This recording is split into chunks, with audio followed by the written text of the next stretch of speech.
Kodakara കുഴൽപ്പണക്കേസ് E D അട്ടിമറിച്ചതും ബി.ജെ.പിയെ വെള്ളപൂശിയതും സംസ്ഥാന police കൈമാറിയ തെളിവുകൾ പോലും അവഗണിച്ച് കവർച്ച ചെയ്ത കോടികൾ ബി.ജെ.പിയുടെ തെരഞ്ഞെടുപ്പ് ഫണ്ടായ കള്ളപ്പണമാണെന്നായിരുന്നു പോലീസ് തെളിവുകൾ സഹിതം കണ്ടെത്തിയത്. സംസ്ഥാന പോലീസിന്റെ അധികാര പരിധിക്ക് മുകളിലുള്ള ഉയർന്ന തുകയായതിനാലും അന്തർ സംസ്ഥാന ബന്ധമുള്ളതിനാലും മാത്രം അന്വേഷണം ഇ ഡിക്ക് കൈമാറാൻ നിർബന്ധിതമാവുകയായിരുന്നു. തിയോഫിൻ കൊച്ചിയിൽ നിന്ന് ഈ വാർത്തയുടെ വിവരങ്ങളുമായി നമ്മുടെ മുൻപിലേക്ക് എത്തുകയാണ്. നോക്കാം എന്താണ് സംഭവിച്ചതെന്ന്, എന്താണ് ഇനി സംഭവിക്കാൻ പോകുന്നതെന്ന്. Theophin, good morning.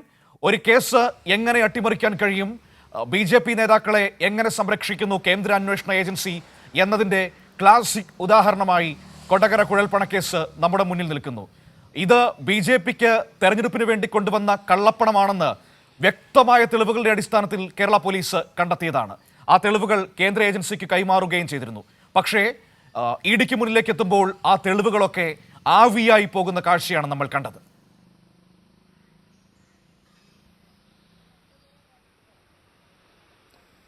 Manu, good morning. തീർച്ചയായും മനു സൂചിപ്പിച്ചതുപോലെ തന്നെ ഒരു കേന്ദ്ര ഏജൻസിക്ക് എങ്ങനെയെല്ലാം ഒരു കേസിനെ മാനിപ്പുലേറ്റ് ചെയ്യാൻ സാധിക്കുമെന്നതിൻ്റെ ഏറ്റവും നല്ലൊരു തെളിവാണ് ഇപ്പോൾ നമ്മൾ ഈ കണ്ടത്. ഇന്നലെ സമർപ്പിച്ച PMLA കോടതിയിൽ സമർപ്പിച്ച റിപ്പോർട്ടിലാണ് ബി.ജെ.പിയെ വെള്ളപൂശിക്കൊണ്ടുള്ള ഒരു റിപ്പോർട്ട് സമർപ്പിച്ചിരിക്കുന്നത്.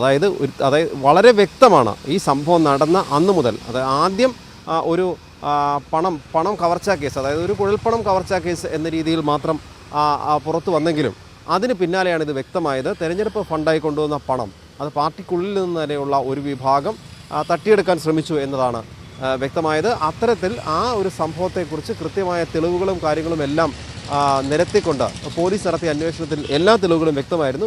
അന്നത്തെ ബി.ജെ.പി സംസ്ഥാന പ്രസിഡന്റായിരുന്ന കെ സുരേന്ദ്രന് വ്യക്തമായ പങ്ക് ഇതിലുണ്ടായിരുന്നു. അദ്ദേഹത്തിൻ്റെ അറിവോടുകൂടി തന്നെയായിരുന്നു ഈ കുഴൽപ്പണം കേരളത്തിലേക്ക് എത്തിച്ചത്. ബംഗളൂരിൽ നിന്നാണ് പണം എത്തിച്ചത് എന്നതും പോലീസ് കണ്ടെത്തുകയും ചെയ്തിരുന്നു. അതോടൊപ്പം തന്നെ സുരേന്ദ്രൻ മത്സരിച്ച കോന്നി മണ്ഡലത്തിൽ ഗ്രാമപഞ്ചായത്ത് അംഗങ്ങൾക്ക് 10,000 രൂപ മുതൽ 20,000 രൂപ വരെ അവർക്ക് വിതരണം ചെയ്തതായി വ്യക്തമാക്കുന്ന ഒരു തെളിവുകൾ ധർമ്മരാജൻ അത് നൽകിയിരുന്നു. ധർമ്മരാജൻ്റെ മൊഴി പോലീസ് ഇ ഡിക്ക് കൈമാറിയിരുന്നു. എല്ലാ ഭാഗത്തും കൃത്യമായി അന്വേഷണം നടത്തി എല്ലാ തെളിവുകളോടുകൂടി കൃത്യമായ റിപ്പോർട്ട്, ആവശ്യമായ തെളിവുകൾ, രേഖകൾ എല്ലാം കൂടി ചേർത്താണ് ഇ ഡിക്ക് പോലീസ് നൽകിയത്. പക്ഷേ ഇതിലൊന്നും ഇ ഡി നടത്തിയ അന്വേഷണത്തിൽ ഉപയോഗിച്ചിട്ടില്ല. മറ്റൊരു കാര്യം കൂടി ഇവിടെ നമുക്ക് ചൂണ്ടിക്കാണിക്കേണ്ടതുണ്ട്. ഈ കേസുമായി ബന്ധപ്പെട്ട, അതായത് ഓഫീസിൽ ബി.ജെ.പിയുടെ തൃശ്ശൂർ ജില്ലാ ഓഫീസിലേക്ക് പണം എത്തിച്ച് അവിടെ നിന്നും ആലപ്പുഴയിലേക്ക് കൊണ്ടുപോയ പണമാണ് കവർച്ച ചെയ്യപ്പെട്ടത്. ഈ കവർച്ചയ്ക്ക് ശേഷം വളരെ പെട്ടെന്ന് തന്നെ ബി.ജെ.പി നേതാക്കൾ ഈ തൃശ്ശൂർ ഓഫീസിലേക്ക് എത്തുകയും ചെയ്തിരുന്നു. തിരൂർ സതീഷ് ഇതുമായി ബന്ധപ്പെട്ടുള്ള മൊഴി നൽകിയിരുന്നു. ഇത് മാധ്യമങ്ങൾ കൂടി അയാൾ എല്ലാവരോടും വിശദീകരിക്കുകയും ചെയ്തതാണ്. എന്നിട്ട് പോലും തിരൂർ സതീഷിൻ്റെ മൊഴി രേഖപ്പെടുത്താൻ, എന്താണ് ഉണ്ടായതെന്ന് അന്വേഷിക്കാൻ പോലും തയ്യാറായില്ല. ഇതൊന്നും നടക്കാതെ, അതായത് ഇ ഡി കണ്ണടച്ച് ഒഴിവാക്കി കളയണം, അതായത് ഒരു കുഴൽപ്പണ കേസേ ഇല്ല എന്ന രീതിയിൽ മാറ്റുകയാണ്. അവിടെ ഒരു റിയൽ എസ്റ്റേറ്റ് ഇടപാട് മാത്രമായി അതിനെ ചുരുക്കി ഒതുക്കി ബിസിനസ് ഇടപാടിന് വേണ്ടി കൊണ്ടുവന്ന പണമാണെന്ന് വരെ വരുത്തി തീർത്ത് അത്തരത്തിൽ ആ കേസിനെ മാറ്റിമറിക്കാനാണ് ശ്രമിച്ചത്. നമുക്ക് ആ കേസിൻ്റെ ഒരു നാൾ വഴിയിലേക്ക് പോയി കഴിഞ്ഞാൽ ഏതെല്ലാം രീതിയിൽ ഇടപാട് നടന്നു എന്നത് പോലീസ് വ്യക്തമാക്കുന്നത് തന്നെ 2016 മാർച്ച് 12-ാം തീയതി അമല ആശുപത്രി പരിസരത്ത് വെച്ച സുജയ് സേനന് 2 കോടി രൂപ കൈമാറി. ഇതിൻ്റെ തെളിവുണ്ട്. 13-ാം തീയതി ഇതേ സ്ഥലത്ത് വെച്ച് തന്നെ വീണ്ടും 1.5 കോടി കൈമാറി. 14-ാം തീയതി വിയൂരിൽ വെച്ച് 1.5 കോടി കൈമാറി. നോക്കൂ, ഇതെല്ലാം കൃത്യമായ തെളിവുകളും രേഖകളും ഉള്ളതാണ്. 27-ാം തീയതി 1 കോടി, 31-ാം തീയതി 1.10 കോടി അതും വീണ്ടും കൈമാറിയിരിക്കുന്നു. ഏപ്രിൽ 3-ന് 6.3 കോടി തൃശ്ശൂർ ബി.ജെ.പി ഓഫീസിലെത്തിച്ച സുജയ് സേനന് കൈമാറി. 5-ാം തീയതി തൃശ്ശൂരിൽ വെച്ച 2 കോടി കൈമാറി. അങ്ങനെ എല്ലാ കണക്കുകൾ, കൃത്യമായ തീയതി, അതിൻ്റെ കണക്ക്, എത്ര തുക കൈമാറി, എവിടെ വെച്ച് കൈമാറി എന്നെല്ലാം രേഖകൾ ഉൾപ്പെടെ കൃത്യമായ റിപ്പോർട്ടാണ് സംസ്ഥാന പോലീസ് ക്രൈംബ്രാഞ്ച് ഉൾപ്പെടെ അന്വേഷണം നടത്തി ഇത് ഇ ഡിക്ക് നൽകിയത്. ഇതിനകത്തൊരു വിഷയം കുഴൽപ്പണ ഇടപാടാണ് എന്നതുകൊണ്ടും വലിയ പണം ഇടപാട് അതിൽ നടന്നിട്ടുണ്ട് എന്ന്, ഹവാല ഇടപാട് നടന്നിട്ടുണ്ട് എന്നതുകൊണ്ടുമാണ് അത് ഇ ഡിയിലേക്ക് ആ കേസ് പോയത്. അങ്ങനെ സംസ്ഥാന പോലീസ് ക്രൈംബ്രാഞ്ചും ചേർന്ന് കൃത്യമായി തന്നെ അന്വേഷിച്ച് എല്ലാ റിപ്പോർട്ടുകളും തയ്യാറാക്കി ബി.ജെ.പി നേതാക്കൾ ഇതിനകത്ത് കുടുങ്ങും എന്ന് അതായത് ഇവരുടെ മൊഴി വരെ എടുത്തിട്ടുണ്ട്.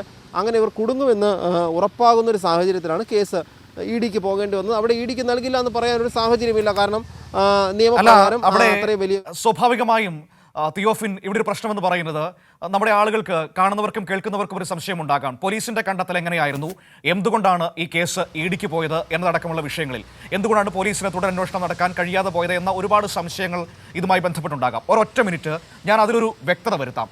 എന്താണ് പോലീസ് കൊടകര കുഴൽപ്പണ കേസുമായി ബന്ധപ്പെട്ട് കണ്ടെത്തിയത് എന്ന് നമുക്ക് വിശദമായിട്ടൊന്നറിയാം. ഞാനത് പൂർണ്ണമായിട്ട് നോട്ട് ചെയ്ത് വെച്ചിട്ടുണ്ട് ആ പോയിന്റ്സ്. അതായത് പോലീസിന്റെ കണ്ടെത്തലുകൾ ഇങ്ങനെയായിരുന്നു. നിയമസഭാ തെരഞ്ഞെടുപ്പിൽ BJP 41.4 കോടി രൂപ കുഴൽപ്പണം ഇറക്കി. ഉയർന്ന തുകയും. ഇനി എന്തുകൊണ്ടാണ് ആ അന്വേഷണം ഇഡിക്ക് പോകുന്നത് എന്നും കൂടി പറയാം. ഉയർന്ന തുകയും അന്തർ സംസ്ഥാന ഇടപാടും ആയതിനാൽ അന്വേഷണം ഇഡിക്ക് കൈമാറേണ്ടി വരുന്നു. ഇതൊക്കെ അന്വേഷിക്കേണ്ട ഏജൻസി എന്ന് പറയുന്നത് ഇഡിയാണ്. അതുകൊണ്ട് അത് എൻഫോഴ്സ്മെന്റ് ഡയറക്ടറേറ്റിന് ആ കേസ് കൈമാറുകയായിരുന്നു. ഈ കേസ് കൈമാറുമ്പോൾ തെളിവുകളും രേഖകളും, അതായത് സംസ്ഥാന പോലീസ് കണ്ടെത്തിയ തെളിവുകളും രേഖകളും വളരെ വ്യക്തമായി ആ കേസിനോടൊപ്പം നൽകിയിരുന്നു. പണമിടപാടിന്റെ വിശദമായ ഒരു റിപ്പോർട്ട്, ഒരു ചാർട്ട് അടങ്ങുന്നതായിരുന്നു ആ തെളിവുകൾ എന്ന് പറയുന്നത്. മാർച്ച് 5 മുതൽ ഏപ്രിൽ 5 വരെ 7 തവണയായിട്ടാണ് ഈ കുഴൽപ്പണം കേരളത്തിലേക്ക് കൊണ്ടുവന്നത്. ആ കുഴൽപ്പണം കൊണ്ടുവന്നത് ബംഗളൂരുവിലെ BJP കേന്ദ്രത്തിൽ നിന്നാണ് എന്ന് വളരെ വ്യക്തമായി പോലീസിന്റെ റിപ്പോർട്ടിൽ പറയുന്നുണ്ട്. ധർമ്മരാജൻ എന്ന് പറയുന്ന കുഴൽപ്പണ ഏജന്റിന്റെ മൊഴിയും കേന്ദ്ര ഏജൻസികൾക്ക് സംസ്ഥാന പോലീസ് കൈമാറിയിരുന്നു. ഇനി ഇവർ പറയുന്നത് പോലെ ഭൂമി ഇടപാടിന് വേണ്ടിയിട്ടാണെങ്കിൽ എന്തുകൊണ്ട് സംസ്ഥാന BJP നേതൃത്വം, തൃശൂർ ജില്ലാ BJP നേതൃത്വം ഈ കുഴൽപ്പണ സംഘവുമായി നിരന്തരം ബന്ധപ്പെട്ടു എന്നതിന് കൂടി മറുപടി പറയേണ്ടതാണ്. ഈ ധർമ്മരാജനും സംഘത്തിനും താമസ സൗകര്യം ഒരുക്കിയത് BJP തൃശൂർ ജില്ലാ നേതൃത്വം. BJPക്ക് ഒരു ബന്ധവുമില്ലെങ്കിൽ എന്തുകൊണ്ടാണ് ധർമ്മരാജൻ എന്ന് പറയുന്ന ആ കുഴൽപ്പണ ഏജന്റിന് വേണ്ടിയിട്ട് BJP ജില്ലാ നേതൃത്വം താമസ സൗകര്യം ഒരുക്കിയത്? അതിന് ഇതുവരെ മറുപടി കിട്ടിയിട്ടില്ല. ഇഡി അതിനെക്കുറിച്ച് വ്യക്തമാക്കിയിട്ടില്ല. ഇനി പണം വിതരണം ചെയ്തതിന്റെ വിവരങ്ങൾ പോലീസ് പറയുന്നത് ഇങ്ങനെയാണ്. 2016 മാർച്ച് 12 അമല ആശുപത്രി പരിസരത്ത് സുജയസേനന് 2 കോടി നൽകി. സുജയസേനൻ എന്ന് പറയുന്നത് BJPയുടെ ജില്ലാ ട്രഷററായിരുന്നു. അദ്ദേഹത്തിന് 2016 മാർച്ച് 12 അമല ആശുപത്രിയുടെ സമീപത്ത് വെച്ച് 2 കോടി നൽകിയെന്ന് പോലീസ് കണ്ടെത്തുന്നു. 13 അതായത് പിറ്റേ ദിവസം വീണ്ടും ഇതേ സ്ഥലത്ത് വെച്ച് 1.5 കോടി രൂപ കൂടി സുജയസേനന് നൽകുകയാണ്. 14 വിയൂരിൽ വെച്ച് വീണ്ടും 1.5 കോടി നൽകുന്നു. അതായത് 12, 13, 14 തീയതികളിൽ BJPയുടെ ട്രഷററായ സുജയസേനന് ആകെ നൽകുന്നത് 5 കോടി രൂപയാണ് ഈ 3 ദിവസം കൊണ്ട്. ഏപ്രിൽ 3 6.3 കോടി തൃശൂർ BJP ഓഫീസിലെത്തിച്ച് സുജയസേനന് കൈമാറി. ഇത് പോലീസ് കണ്ടെത്തിയ കാര്യങ്ങളാണ്. ഇതിന്റെ തെളിവുകൾ പോലീസിന്റെ പക്കലുണ്ട്. അപ്പോൾ ഇത്രയും തെളിവുകളാണ് പോലീസ് ഇഡിക്ക് കൈമാറിയത്. ഇവർ പറയുന്നത് പോലെ ഭൂമി ഇടപാടാണെങ്കിൽ ഈ പറയുന്ന കാര്യങ്ങളൊക്കെ എന്തുകൊണ്ട് സംഭവിച്ചു? എന്തുകൊണ്ടാണ് BJP ജില്ലാ നേതൃത്വം ഇതിനകത്ത് കൃത്യമായി ഇടപെട്ടത് എന്ന വളരെ പ്രധാനപ്പെട്ട ഒരു ചോദ്യം കൂടിയുണ്ട്. ഇനി ഒപ്പം തന്നെ ഈ ധർമ്മരാജന്റെ മൊഴി കൂടി ഇതിനകത്ത് നൽകുന്നുണ്ട്. അതായത് BJP സംസ്ഥാന പ്രസിഡന്റ് K സുരേന്ദ്രന്റെ അറിവോടെയായിരുന്നു ഈ പണം കൊണ്ടുവന്നത് എന്നാണ് ധർമ്മരാജൻ പറയുന്നത്. സുരേന്ദ്രൻ മത്സരിച്ച കോന്നി നിയമസഭാ മണ്ഡലത്തിൽ പഞ്ചായത്ത് അംഗങ്ങൾക്ക് 10,000 രൂപ മുതൽ 20,000 രൂപ വരെ വിതരണം ചെയ്തതായെന്നും ഈ ധർമ്മരാജൻ പറയുന്ന ഒരു കാര്യം കൂടിയുണ്ട്. ഇതാണ് പോലീസ് കണ്ടെത്തിയ തെളിവുകൾ. ഇത് കൃത്യമായി ഇഡിക്ക് കൈമാറിയിരുന്നു. ഈ പറയുന്ന കാര്യങ്ങളെയൊക്കെ അവഗണിച്ചുകൊണ്ടാണ് ഇപ്പോൾ BJP നേതാക്കൾക്ക് ഈ കേസുമായി ഒരു ബന്ധവുമില്ല എന്ന കണ്ടെത്തലിലേക്ക് ഇഡി കുറ്റപത്രത്തിൽ എത്തിയിരിക്കുന്നത്. തിയോഫിൻ, ഞാൻ പോലീസ് കണ്ടെത്തിയത് എന്താണെന്ന് ഒന്ന് വ്യക്തമാക്കുകയായിരുന്നു. എന്തുകൊണ്ട് ഇഡിക്ക് കൈമാറിയെന്ന് വ്യക്തമാക്കുകയായിരുന്നു. അപ്പോൾ ആധികാരികമായ ഇത്രയും തെളിവുകൾ ഉണ്ടായിട്ടാണ് ഇഡിക്ക് മുൻപിലെത്തുമ്പോൾ അതൊന്നുമല്ലാതായി പോകുന്നത്.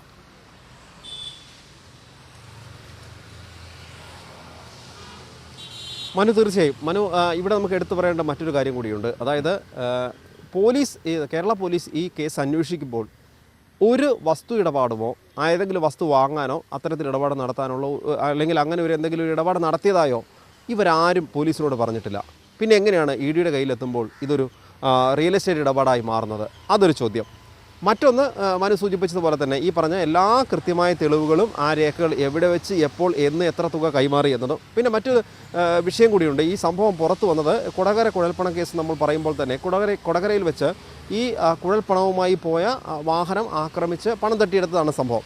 ആ പണം തട്ടിയെടുത്തത് മറ്റൊരു നാടകമാണ്. അതായത് BJP തന്നെ ബംഗളൂരുവിൽ നിന്ന് കേരളത്തിൽ തെരഞ്ഞെടുപ്പ് ഫണ്ട് ഇറക്കാനായി കൊണ്ടുവന്ന പണം അത് പലപ്പോഴായി കൊണ്ടുവന്ന് തൃശ്ശൂരിലെ BJP ഓഫീസിലെത്തിച്ച് അവിടെ നിന്ന് ആലപ്പുഴയിലേക്ക് കൊണ്ടുപോകുന്നതിനിടയിലാണ് ഈ പണം കവർച്ച ചെയ്യപ്പെടുന്നത്. ഈ കവർച്ച ചെയ്യപ്പെട്ടതിന് പിന്നിലും BJP നേതാക്കളാണ്. നമുക്കറിയാം, അതായത് ഇവിടെ തന്നെ കേരളത്തെ സംബന്ധിച്ച് കേരളത്തിലെത്തുന്ന പണം, അതായത് കേന്ദ്രം പല വഴിക്കായി കേരളത്തിലേക്ക് തെരഞ്ഞെടുപ്പ് ചെലവഴിക്കുന്നതിനായി എത്തിച്ചു കൊടുക്കുന്ന പണം നമ്മുടെ BJP നേതാക്കൾ ഇത് വകമാറ്റുന്നൊരു പതിവുണ്ട്. അപ്പോൾ കണക്ക് എഴുതി വകമാറ്റാൻ പറ്റാത്ത സാധനം, ആ പണം ഒരു കുഴൽപ്പണ കേസ് കവർച്ച ചെയ്യപ്പെട്ടു. സ്വാഭാവികമായും അതിൽ തെറ്റൊന്നും പറയാൻ കഴിയില്ല. കാരണം വാഹനത്തിൽ കൊണ്ടുപോകുന്ന പണം അതാരെങ്കിലും ഒരു അക്രമി സംഘം, നമുക്കറിയാം കുഴൽപ്പണ സംഘങ്ങൾ തമ്മിലുള്ള ഈ ഒരുപാട് ഇടപാട്, ഈ പണം പൊട്ടിക്കലൊക്കെ നമ്മൾ പറയാറുണ്ടല്ലോ, അത്തരത്തിലുള്ള സംഭവങ്ങൾ ഒരുപാട് നടക്കാറുള്ളതാണ്. ആ രീതിയിലൊരു ഇടപാടാക്കി മാറ്റി ഒരു കവർച്ച ചെയ്യപ്പെട്ടു, ഒരു പണം കവർച്ച കേസാക്കി മാറ്റി ഇതിനെ ഒതുക്കാനുള്ള തീരുമാനത്തിലായിരുന്നു. പക്ഷേ അത് ഉടൻ തന്നെ അത് കൈവിട്ടു പോയി. വളരെ പെട്ടെന്ന് തന്നെ ഇത് BJPയുടെ ഫണ്ടാണ്, തെരഞ്ഞെടുപ്പ് ഫണ്ടാണെന്ന കാര്യം പുറത്തു വന്നു. പോലീസ് കൃത്യമായി അന്വേഷിക്കാൻ തുടങ്ങിയപ്പോൾ, കൃത്യമായ വഴിയിലൂടെ തന്നെ പോയപ്പോൾ ഇതിൻ്റെ എല്ലാ തെളിവുകളും പോലീസിന് ലഭിച്ചു, എല്ലാ രേഖകളും ലഭിച്ചു.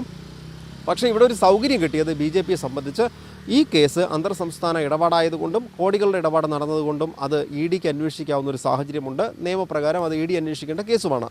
കാരണം അന്തർ സംസ്ഥാന ഇടപാടിൽ അത്തരം കാര്യങ്ങൾ അന്വേഷിക്കാൻ നമുക്ക് സംസ്ഥാന പോലീസിനൊരു പരിധിയുണ്ട്.